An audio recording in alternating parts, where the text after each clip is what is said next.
Hello student, I am Deepak Sawant. So welcome to you my channel Bio for NEET. Student आज हम बात करने वाले standard 11 chapter 4 animal kingdom. So animal kingdom is the second most important chapter in unit 1, standard 11 unit 1. अगर unit 1 की हम बात करते हैं तो एनिमल किंगडम मतलब प्लांट किंगडम के बाद जो सबसे ज़्यादा इम्पोर्टेंट चैप्टर है वो है आपका एनिमल किंगडम.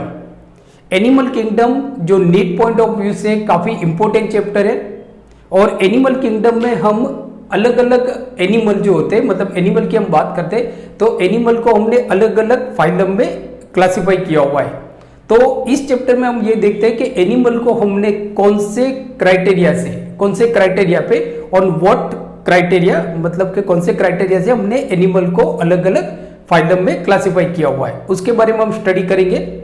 तो ये बहुत इंपॉर्टेंट चैप्टर है हमारे लिए और जिससे मतलब हमको एनिमल के बारे में काफ़ी डिटेल में नॉलेज मिलता है. सो जैसे हम देखते हैं कि अब तक जो हमने एनिमल किंगडम जो है एनिमल किंगडम को हमने 35 डिवीजन में अरेंज किया हुआ है कि जितने भी नॉन एनिमल्स है so all non animals have been arrange in a 35 division. That division it is known as a phyla. So मतलब there are 35 phyla. So out of 35 phyla 11 phyla are major phyla. अगर 35 phylum के बात करते हैं तो उसमें से जो 11 फाइला है so they are called major phyla. उनके बारे में हमको स्टडी करनी है और जो हमारा स्टैंडर्ड 11 में ओनली जो आपके टेक्स्ट बुक के अंदर भी इस 11 फाइला के बारे में ही आपको डिटेल में दिया हुआ है. ये 11 फाइला है आपका. जैसे फर्स्ट फाइला की अगर हम बात करें तो पोरीफेरा है, देन सेकेंड की बात करें तो सिलेंटेरेटा, देन थर्ड की बात करें तो Ctenophora, then Platyhelminthes, Aschelminthes, Annelida, Arthropoda, Mollusca, Echinodermata, Hemichordata and Chordata. So student याद रखना है हमको सिर्फ ये 11 फाइलम के बारे में ही स्टडी करनी है और वन बाय वन हम सारे फाइलम को बहुत अच्छी तरह से पढ़ेंगे जिससे आपको हर एक ऑर्गेनिज्म के जो बेसिक कैरेक्टर है मतलब कि जो ऑर्गेनिज्म को हमने क्लासिफाई किया हुआ है अलग अलग फाइला में. जैसे पोरीफेरा को हमने जैसे पोरीफेरा जिनको कॉमनली हम बोलते हैं sponges. So they are put in a Porifera. तो हमने उनको पोरीफेरा में क्यों रखा हुआ है. प्लेटीहेलमिन्थस को हमने प्लेटीहेलमिन्थस में क्यों उनको क्लासिफाई किया हुआ है. तो कुछ हमने बेसिक कैरेक्टर देखे हुए मतलब के on that basic characters so we classify animals into different phyla. जैसे कौन से कैरेक्टर हमने लिया हुआ है तो लाइक जैसे कैरेक्टर अगर सबसे पहले बात किया जाए तो लेवल ऑफ ऑर्गेनाइजेशन के अकॉर्डिंग भी हमने ऑर्गेनिज्म को अलग अलग डिवीजन में अलग अलग फाइलम में क्लासिफाई किया हुआ है. जैसे कि किसी की बॉडी सेल्यूलर लेवल ऑर्गेनाइजेशन होता है, किसी में टिश्यू होता है मतलब कि सेल ग्रुप ऑफ सेल बनके टिश्यू बनता है तो किसी में टिश्यू लेवल ऑफ ऑर्गेनाइजेशन होता है. कुछ ऐसे एनिमल होते हैं कि जिनमें ऑर्गन होता है एंड कुछ ऐसे एनिमल्स होते हैं जिनमें ऑर्गन सिस्टम होती है. तो इसके अकॉर्डिंग भी हमने ऑर्गेनिज्म को मतलब कि एनिमल्स को अलग अलग फाइला में क्लासिफाई किया हुआ है. दूसरा अगर देखा जाए तो सिमेट्री के अकॉर्डिंग भी हमने एनिमल्स को अलग अलग फाइला में क्लासिफाई किया हुआ है कि कुछ ऐसे ऑर्गेनिज्म होते हैं जिनमें बाइलेटरल सिमेट्री होती है मतलब अगर उनको एक सिंगल एक्सिस से अगर उनको हम कट करते तो they are divided into 2 equal halves. तो ऐसे भी एनिमल होते हैं. दूसरे होते हैं आपके रेडियल सिमेट्री के अकॉर्डिंग भी हमने उनको क्लासिफाई किया हुआ है. तो सिमेट्री भी हमने एक कैरेक्टर लिया हुआ है जिससे हमने एनिमल को अलग अलग ग्रुप में क्लासिफाई किया है. फिर अब जैसे देखते हो ना तो बॉडी टेम्परेचर के अकॉर्डिंग भी हमने ऑर्गेनिज्म को क्लासिफाई किया हुआ है. जैसे कि वार्म ब्लडेड एनिमल्स. कुछ एनिमल होते हैं जो वार्म ब्लडेड एनिमल्स होते हैं, कुछ एनिमल होते हैं जो कोल्ड ब्लडेड एनिमल होते हैं. जैसे कि पोइकिलोथर्मिक जिनको हम बोलते हैं कोल्ड ब्लडेड एनिमल्स. वो ऐसे एनिमल्स होते हैं कि जिनका टेम्परेचर वेरीज होता है अकॉर्डिंग टू द एनवायरनमेंट. जो अपना टेम्परेचर एनवायरनमेंट के अकॉर्डिंग चेंज करते रहते हैं तो उनको हमने पोइकिलोथर्मिक एनिमल्स में रखा हुआ है. जो एनिमल होते हैं कि जो अपना बॉडी टेम्परेचर कांस्टेंट रखते हैं, जैसे कि बर्ड्स एंड मैमल्स, हम भी उसमें आ जाते हैं। तो हमारा जो बॉडी टेम्परेचर होता है वो कांस्टेंट होता है, तो हम वार्म ब्लडेड एनिमल होते हैं। So we are warm blooded animals. So body temperature के अकॉर्डिंग भी हम ऑर्गेनिज्म को अलग अलग ग्रुप में क्लासिफाई करते हैं। फिर रिप्रोडक्शन एंड डेवलपमेंट के अकॉर्डिंग भी हम ऑर्गेनिज्म को डिफरेंट डिफरेंट ग्रुप में क्लासिफाई करते हैं। कुछ ऐसे ऑर्गेनिज्म होते हैं कि जैसे कि मोस्ट ऑफ एक्वेटिक एनिमल्स और इनवर्टिब्रेट्स। सो इनवर्टिब्रेट्स होते हैं, तो उनमें क्या होता है कि उनमें जो फर्टिलाइजेशन होता है वो एक्सटर्नल फर्टिलाइजेशन होता है, मतलब कि फर्टिलाइजेशन बॉडी के बाहर होता है, बराबर। कि लाइक जैसे कि एक्वेटिक एनिमल्स होते हैं तो वो स्पर्म्स पानी में डालता है, एग होता है वो पानी में डालता है, और इनका जो फ्यूजन होता है वो वाटर में होता है। तो यहाँ पे जो फर्टिलाइजेशन होता है, so fertilization take place in outside of the body, मतलब कि आउटसाइड बॉडी के बाहर होता है। तो इस तरह का जो रिप्रोडक्शन होता है उसको हम बोलते हैं एक्सटर्नल रिप्रोडक्शन। फिर कुछ ऐसे ऑर्गेनिज्म होते हैं कि जिनमें बॉडी के अंदर फर्टिलाइजेशन होता है, जैसे मैमल्स, तो उनमें बॉडी के अंदर फर्टिलाइजेशन होता है, तो उस फर्टिलाइजेशन को हम बोलते हैं इंटरनल फर्टिलाइजेशन। सो अगर देखा जाए ना तो रिप्रोडक्शन के अकॉर्डिंग भी हम ऑर्गेनिज्म को डिफरेंट ग्रुप में क्लासिफाई करते हैं। दूसरा बॉडी कैविटी, बॉडी कैविटी के अकॉर्डिंग भी हम ऑर्गेनिज्म को अलग अलग ग्रुप में क्लासिफाई करते हैं। कुछ ऐसे ऑर्गेनिज्म होते हैं कि जिनमें बॉडी कैविटी नहीं होती है, तो उनको हम बोलते हैं एसिलोमेटा। जिनके बॉडी में बॉडी कैविटी नहीं होती तो उनको हम बोलते हैं एसिलोमेटा। कुछ ऐसे भी ऑर्गेनिज्म होते हैं कि जिनमें बॉडी कैविटी है but it is not a true body cavity, true body cavity नहीं है, तो वैसे ऑर्गेनिज्म को हम बोलते हैं स्यूडोसिलोमेटा, मतलब जिनमें बॉडी कैविटी है but it is not a true body cavity. वो कैविटी को हम ट्रू बॉडी कैविटी नहीं बोलते। दूसरे होते हैं कि जिनमें सही में कैविटी होती है, जो सिलोमेटा, मतलब के जैसे कि आपके आते लाइक एनेलिडा, आर्थ्रोपोडा, ये सारे, तो जिनमें ट्रू कैविटी होते हैं। तो स्टूडेंट हमने देखा ना कि कैविटी के अकॉर्डिंग भी हम ऑर्गेनिज्म को अलग अलग ग्रुप में क्लासिफाई करते हैं। फिर जैसे जर्म लेयर के अकॉर्डिंग भी हम ऑर्गेनिज्म को डिफरेंट ग्रुप में क्लासिफाई करते हैं। जैसे कि कुछ ऑर्गेनिज्म होते हैं कि जिनमें 2 जर्म लेयर होते हैं, इक्टोडर्म एंड एंडोडर्म।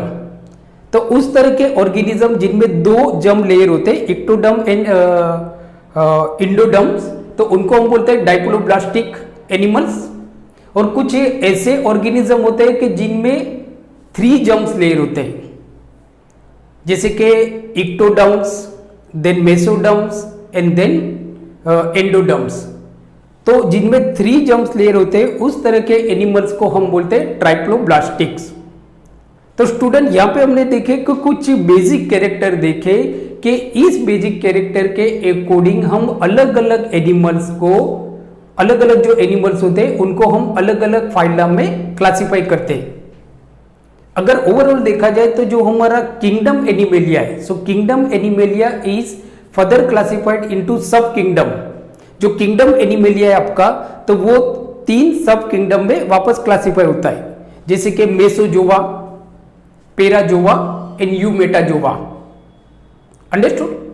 अब जैसे हम बात करते हैं पेराजोवा, तो पेराजोवा में वो एनिमल आते हैं, स्टूडेंट मैं बोल रहा हूं आपको कि जो किंगडम एनिमेलिया होता है, तो kingdom animalia is further classified into 3 सब किंगडम। किंगडम एनिमेलिया को हम 3 सब किंगडम में क्लासिफाई करते हैं, और वो 3 सब किंगडम कौन से आपके, सो मेसोजोवा, देन आपका होता है पेराजोवा, एंड देन उसके बाद होता है आपका यूमेटाजोवा। ये भी काफी इंपॉर्टेंट पॉइंट्स है, बोर्ड के अकॉर्डिंग भी और नीट के अकॉर्डिंग भी।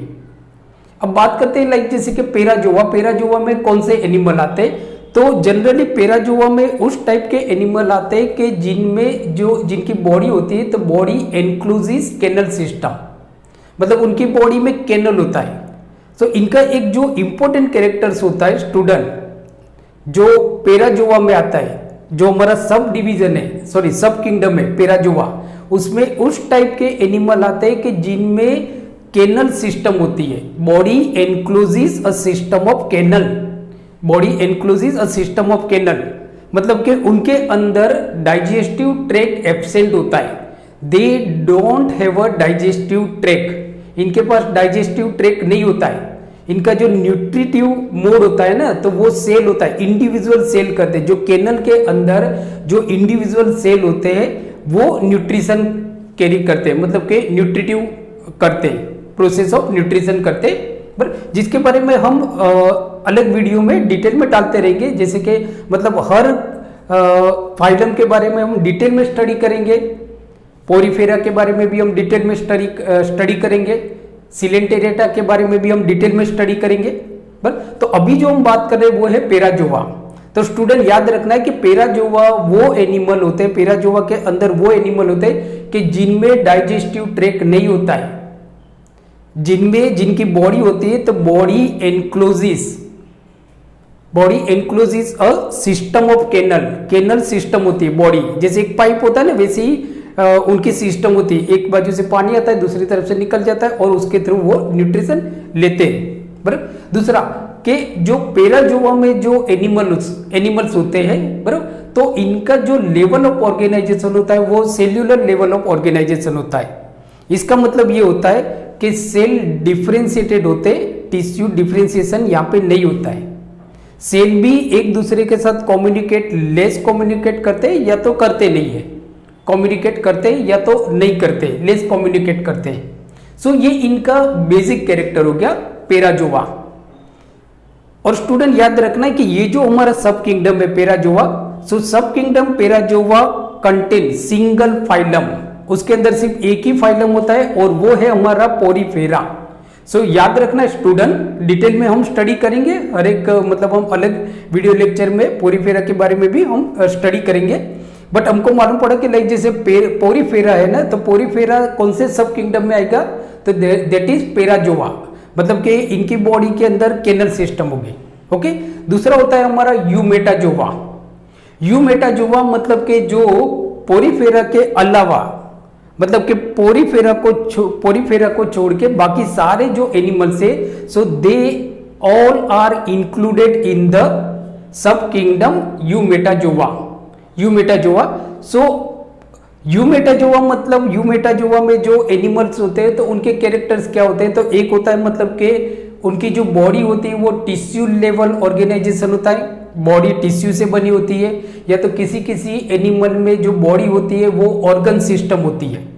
टिश्यू लेवल ऑफ ऑर्गेनाइजेशन की अगर हम बात करें तो सिलेंटेरेटा होता है, इनमें डाइजेस्टिव सिस्टम होती है, इनका जो न्यूट्रिशन होता है वो माउथ के थ्रू होता है, डाइजेस्टिव सिस्टम होती है एंड जो न्यूट्रिशन होता है वो माउथ के थ्रू होता है। बराबर। तो ये एक इंपॉर्टेंट कैरेक्टर्स हो गया Eumetazoa. Even humans are included in a sub kingdom यूमेटाजोवा, हम भी उसके अंदर ही आ जाते हैं। दूसरा कि जो यूमेटाजोवा है, तो यूमेटाजोवा में पोरीफेरा के अलावा, जैसे स्टूडेंट मैंने आपको लेक्चर के शुरुआत में बताया कि we have to study 11 major phyla, हमको 11 मेजर फाइला के बारे में स्टडी करनी है स्टैंडर्ड 11th में, जो टोटल 35 फाइला है। तो हमको सारे 35 फाइला के बारे में स्टडी नहीं करनी है, we have to study about only 11 phyla. और ये 11 फाइला है आपके लाइक जैसे कि Porifera, Platyhelminthes, Aschelminthes, Coelenterata, Ctenophora, Annelida, Arthropoda, Mollusca, Hemichordata, Echinodermata and Chordata. Chordata वो एनिमल होता है ना कि जिनमें मतलब उनकी लाइफ में कि कोई स्टेज पे नोटोकॉर्ड प्रेजेंट होता है, तो उन एनिमल को हम बोलते हैं कॉर्डेटा। नोटोकॉर्ड मतलब के स्केलेटन रोड। याद रखना स्टूडेंट कि ये कॉर्डेटा इनका नाम कैसे पड़ा, तो कॉर्डेटा मतलब वो एनिमल होते हैं कि जिनमें स्केलेटन रोड होता है, that is the notochord. So notochord present at any stage during a life. उनकी लाइफ में कोई ना कोई स्टेज में इनके पास नोटोकॉर्ड होता है, therefore they are called Chordata. जिनके अंदर नोटोकॉर्ड नहीं होता है उन सबको हम बोलते हैं इनवर्टिब्रेटा। इनवर्टिब्रेटा, बराबर, मतलब कि non chordates. Understood? So now Eumetazoa की अगर हम बात करें तो यूमेटाजोआ में पोरीफेरा को छोड़ के बाकी सारे जो फाइला है, so all phyla are included in the sub kingdom Eumetazoa except Porifera. मतलब आपका जो सिलेंटेरेटा है, टेनोफोरा है, Platyhelminthes, Aschelminthes, Annelida, Arthropoda, Mollusca, Echinodermata, Hemichordata and Chordata, so they all are included in the sub kingdom Eumetazoa. दूसरा student, chapter start, जैसे हमने chapter start कर दिया, बट जो आपका मोस्ट इंपॉर्टेंट जो है तो ये हमारा डिवीजन है। तो यहाँ पे हमने ऑर्गेनिज्म को क्लासिफाई किया हुआ है। यहाँ पे हमने सारे ऑर्गेनिज्म को, मतलब कि जो 11 फाइला है, 11 फाइला, तो यहाँ पे 11 फाइला मतलब अलग अलग जो फाइला है तो उनको हमने अलग अलग क्लासिफाई किया हुआ है on the basis of some common characters. इनके बीच में कुछ कॉमन कैरेक्टर होते हैं, उनके अकॉर्डिंग हमने इनको क्लासिफाई किया हुआ है। जैसे हम शुरू से अगर बात करते हैं स्टूडेंट, ये बहुत इंपॉर्टेंट है। अगर आपको ये टेबल याद रहता है तो आप आधे से ज्यादा किंगडम एनिमल के बारे में समझ जाओगे। मतलब आप किसी भी एनिमल के कैरेक्टर से आप उस एनिमल का फाइला डिसाइड कर सकते हो। किसी भी कैरेक्टर, एक कॉमन कैरेक्टर से आपको मालूम पड़ जाता है कि ये एनिमल कौन से फाइला से बिलोंग्स करता होगा। Understood? So chapter is most important. कुछ स्टूडेंट को ये चैप्टर थोड़ा कॉम्प्लिकेटेड लगता है, बट अगर आप इसको स्टेप बाय स्टेप पढ़ते हो तो it is most interesting chapters.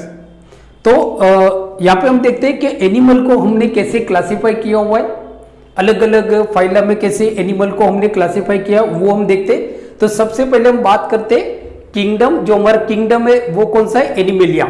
Animalia में कौन से एनिमल्स आते हैं? तो याद रखना है, एनिमेलिया मतलब एक तो ये मल्टीसेल्युलर ऑर्गेनिज्म होते हैं, दूसरा यूकैरियोटिक होते एंड हिटेरोट्रोपिक होते हैं। इनमें जो मोड ऑफ न्यूट्रिशन होगा वो हिटेरोट्रोपिक मोड ऑफ न्यूट्रिशन होगा। मतलब हम ऐसा बोल सकते हैं कि प्लांट के अलावा, प्लांट है आपका प्रोटिस्टा है, फंजाई है and Monera.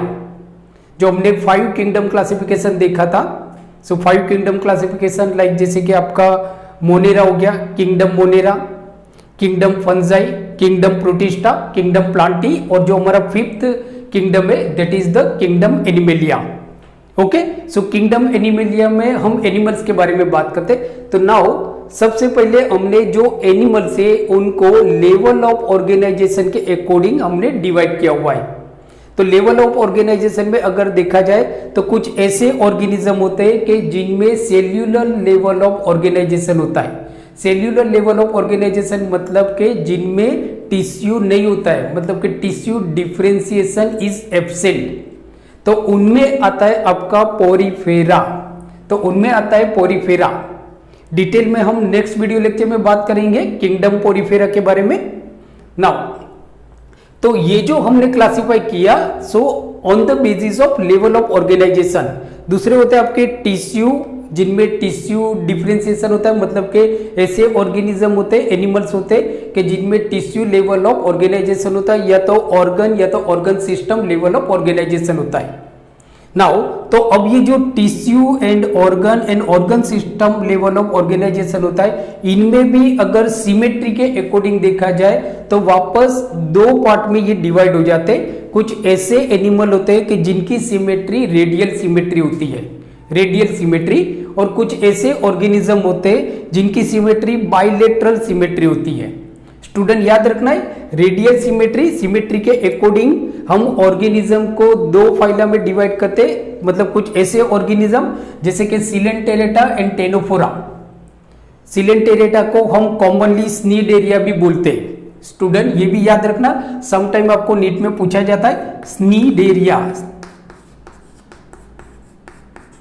स्नीडेरिया। So coelenterata sometime known as a स्नीडेरिया। तो जो सिलेंटेरेटा होता है और जो टेनोफोरा होता है, तो उनमें जो सिमेट्री होती है वो रेडियल सिमेट्री होती है। रेडियल सिमेट्री मतलब कि आप एनिमल को कट करते हो ना, more than 2 plane, so they divide into 2 equal halves, more than 2 planes. अगर हमको, मतलब उनको हम 2 से ज्यादा प्लेन से अगर हम उसको कट करते, बराबर। तो they divide into two equal halves, तो उनको हम बोलते हैं, तो उनकी जो सिमेट्री होगी वो सिमेट्री होगी आपकी रेडियल सिमेट्री। दूसरे होते हैं आपके बाइलेटरल सिमेट्री। सो बाइलेटरल सिमेट्री का मतलब क्या होता है कि एनिमल को आप सिंगल प्लेन से कट करते हो, single plane, not more than one plane, single plane से आप कट कर सकते हो। जैसे कि अगर ह्यूमन की बात करें तो हमारी जो सिमेट्री होती है वो बाइलेटरल सिमेट्री होती है। अगर हमको सिंगल यहां से कट किया जाए ना तो दो इक्वल हाल्फ्स में डिवाइड हो जाते हैं, left side and right side, बराबर। तो ओनली सिंगल प्लेन से हम इसको कट करते हैं। अगर हमको हमारी बॉडी को यू कट किया जाए तो दो इक्वल हाल्फ्स नहीं होते, बराबर। So that is the bilateral symmetry. तो सिलेंटेरा एंड टेनोफोरा को छोड़ के बाकी के जितने भी फाइला है सो दे आर इंक्लूडेड, मतलब कि they have a bilateral symmetry, उनकी जो सिमेट्री होगी वो बाइलेटरल सिमेट्री होगी। नाउ अब हम बात करते हैं कि जो बाइलेटरल सिमेट्री में भी जो ऑर्गेनिज्म होते हैं वो फर्दर क्लासिफाइड होते हैं, मतलब एनिमल्स फर्दर क्लासिफाइड होते हैं कैसे कि बॉडी कैविटी के अकॉर्डिंग। बॉडी कैविटी, तो कुछ ऐसे ऑर्गेनिज्म होते हैं जिनमें बॉडी कैविटी नहीं होती है, उनको हम बोलते हैं एसिलोमेटा। एसिलोमेटा, तो एसिलोमेटा मतलब जिनमें कैविटी नहीं होती, बॉडी कैविटी नहीं होती। तो एसिलोमेटा में आपका आएगा प्लेटीहेल्मिन्थस, मतलब इनमें बॉडी कैविटी नहीं होती है। ओके। दूसरे होते हैं आपके ऐसे ऑर्गेनिज्म के जिनमें बॉडी कैविटी तो है but it is not true cavity. Body cavity तो प्रेजेंट है but it is not consider as a true cavity. तो वो कौन से आएंगे, जिनको हम बोलते हैं स्यूडोसिलोम। स्यूडोसिलोम, स्यूडोसिलोम, स्यूडोम का मतलब होता है कैविटी, स्यूडो का मतलब होता है फॉल्स, फॉल्स कैविटी। कैविटी तो है बट ट्रू कैविटी नहीं है, तो वो है आपके एस्केलमिन्थस। बाकी के सारे जो एनिमल्स है लाइक जैसे कि Annelida, Arthropoda, Mollusca, Echinodermata, Hemichordata, एनकॉर्डेटा, सो इनके अंदर सही में बॉडी कैविटी होती है। बस तो यहाँ पे स्टूडेंट हमने देखा एनिमल किंगडम, बराबर, मतलब उनका क्लासिफिकेशन हमने देखा, कौन से बेस पे हमने उनको क्लासिफाई किया हुआ है अलग अलग फाइलम में, बराबर। बट स्टूडेंट प्लीज आपको याद रखना है कि ये जो 11 फाइला है so they are major phyla. जो स्टैंडर्ड 11 में हम ये 11 फाइला के बारे में स्टडी करेंगे, बराबर। वापस मैं रिपीट करता हूं कि ये कौन से 11 फाइला है। सो वो है आपका पोरीफेरा, फर्स्ट होगा आपका पोरीफेरा, सेकेंड होगा आपका सिलेंटेरेटा, थर्ड होगा आपका Ctenophora, then Platyhelminthes, fifth is Platyhelminthes, बराबर। Sorry, fourth is Platyhelminthes, fifth होगा आपका Aschelminthes, then Annelida, Arthropoda, Mollusca, Echinodermata, Hemichordata and Chordata. Okay student, so thank you very much.